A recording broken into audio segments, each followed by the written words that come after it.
So அங்கே ஏன்னா நாங்கள் டயலாக் இல்லைனாலும் ஷார்ட்டில் எல்லோரும் ஏதாவது ஒரு ஃப்ரேமில் இருப்போம். பட் அந்த டெத்து அப்படின்ற ஒரு இதை உணர்ந்து நாங்கள் இருக்கணும். ஆனால் அதுதான் அப்படி தான் இருந்துச்சு. ஏன்னா ஒரு ஆக்டர் த்ரூ அவுட்டு சும்மா ஒரு சீனில் இருந்து 4 சீனில் அவங்க இல்லாமல் அப்படிலாம் கிடையாது. 35-40 நாளில் முக்கால்வாசி நாட்கள் அவங்க அந்த கட்டில் அவங்க டெட் பாடியாக இருந்திருக்காங்க ரூபா.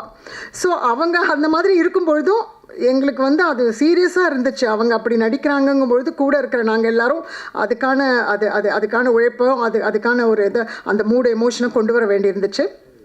ஸோ ப்ளஸ் அண்ட் எல்லா கோஆக்டர்ஸ்க்கும் ஃபஸ்ட் நான் பெரிய நன்றி சொல்லிக்கிறேன்.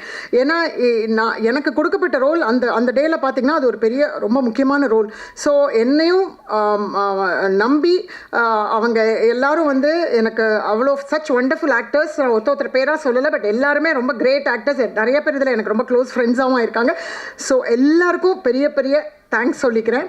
அண்ட் ரொம்ப அது ஒரு இனிமையான அனுபவமும் எனக்கு நிறையா பாடங்கள் கற்றுக்கிற மாதிரி இருந்தது. Raju sir, Haritha, melody, Murugan, Isabella வந்து ஃப்ரெண்டாக வருவாங்க ரூபாக்கு. ஸோ ரொம்ப நிறையா வந்து டைம்லி ஜோக்ஸ்லாம் ரொம்ப வேறு லெவலில் அடிப்பாங்க. ஸோ அதெல்லாம் அவ்வளோ சிரித்து ஐ திங்க் அந்த ஒரு ஷூட்டிங்கில் வந்து ஏதோ ஒரு நாங்கள்லாம் ரூம்மேட்ஸாக இருந்து எனக்கு ஏதோ ஒரு காலேஜ் டேஸ் எல்லாம் நினைவுபடுத்துச்சு. அவ்வளோ சிரித்து இது பண்ணியிருக்கோம். அஃப்கோர்ஸ் காலையில் ஷூட்டிங்க்கு வந்துட்டோம்னா அது வேறு மாதிரியான இடம்.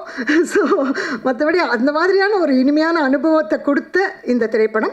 அண்ட் பெப்பின் நான் மறுபடியும் நன்றி சொல்லிக்கிறேன். ஏன்னா எனக்கு இது வந்து ரொம்ப ஒரு ஃபுல் லெங்க்த்தில் எனக்கு பெர்ஃபார்ம் பண்ணக்கூடிய ரொம்ப முக்கியமான ரோலாக நான் நினைக்கிறேன். இது வந்து எப்படின்னா, நான் ஒரு ப்ரொடக்ஷனில் ஒரு படத்தில் போய் நடித்தேன்ற ஃபீலிங்கே கிடையாது. இது என்னுடைய படம்.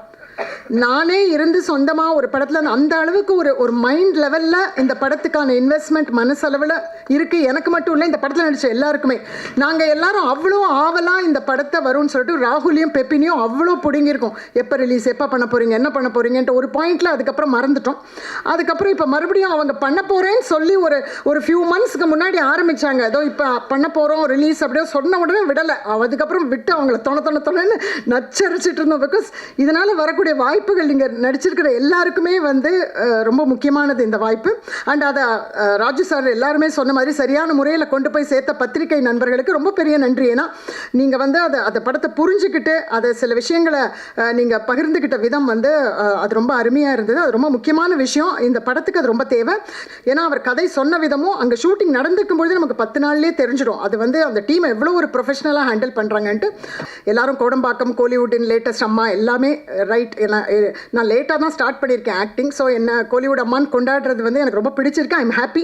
ஆனால் கூடிய சீக்கிரம் அது கொஞ்சம் மறந்து கேரக்டர் ஆர்டிஸ்ட்டாக நிற்கணும் அப்படின்னு பார்க்குறேன். ஹோப்ஃபுல்லி அதுவும் நடக்கும்னு நினைக்கிறேன்.